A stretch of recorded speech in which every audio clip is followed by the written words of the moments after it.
দেশের সব বিমানবন্দরের অভ্যন্তরে নিরাপত্তা জোরদার করতে যাচ্ছে বেসামরিক বিমান চলাচল কর্তৃপক্ষ বেবিচক।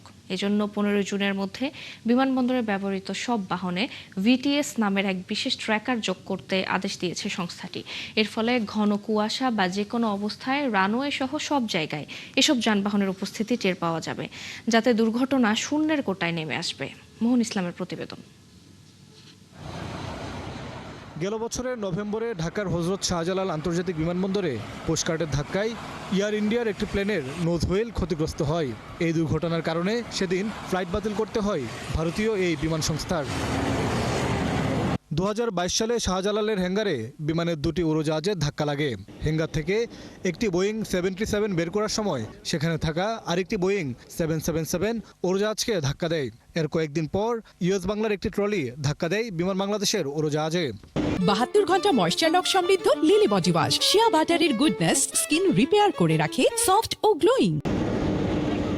এসব ঘটনায় বড় ক্ষয়ক্ষতি না হলেও আশঙ্কা থেকে যায় বড় দুর্ঘটনার। বিমানবন্দরের অভ্যন্তরীণ নিরাপত্তা জোরদার করতে যাচ্ছে বেসামরিক বিমান চলাচল কর্তৃপক্ষ বেবিচক। ভিটিএস কিংবা ভেহিক্যাল ট্র্যাকার সিস্টেম নামের একটি প্রযুক্তি এয়ারক্রাফট সহ বিমানবন্দরে ব্যবহৃত যানবাহনে যুক্ত করার নির্দেশ দিয়েছে সংস্থাটি।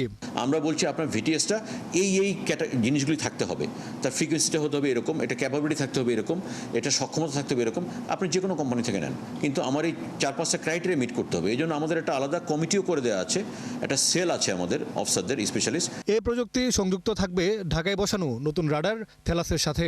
এর মাধ্যমে ঘন কুয়াশা বা প্রতিকূল পরিবেশেও বিমানবন্দরে থাকা সব ধরনের যানবাহনকে চিহ্নিত করতে পারবে। এই সব গাড়িগুলি যে মুভ করছে, এগুলো যদি আমার মনিটরিং না থাকে স্ক্রিনের মধ্যে, তাহলে আমার হয়তো বা কোনো কথাবার্তা বলতে হচ্ছে না। আমি পার্টিকুলার কোনো একটা ভেহিকেলে যখন আইডেন্টিফাই করছি সে একটা ডেঞ্জার জোনে আছে, আমি তখন তাকে ইন্ডিভিজুয়ালি কল দিতে পারছি। তাকে বলতে পারছি তুমি এখান থেকে সরে যাও, তোমার সামনে একটা প্লেন আসছে। হয়তো টাওয়ার থেকে তখন কুয়াশার জন্য দেখতে পাচ্ছি না, বা রাত্রেবেলা কোনো কারণে সে লাইট জ্বালায় নাই, বা আমি তাকে টাওয়ার থেকে আইডেন্টিফাই করতে পারছি না।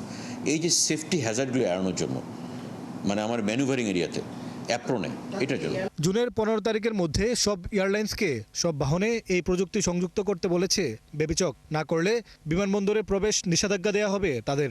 এটা লাস্ট দেওয়া হয়েছে একটা, এরপর থেকে আমরা হয়তো বা ওই গাড়িগুলিকে আর অ্যালাউ করবো না অ্যাপ্রন এরিয়াতে। মোহন ইসলাম, 71, ঢাকা।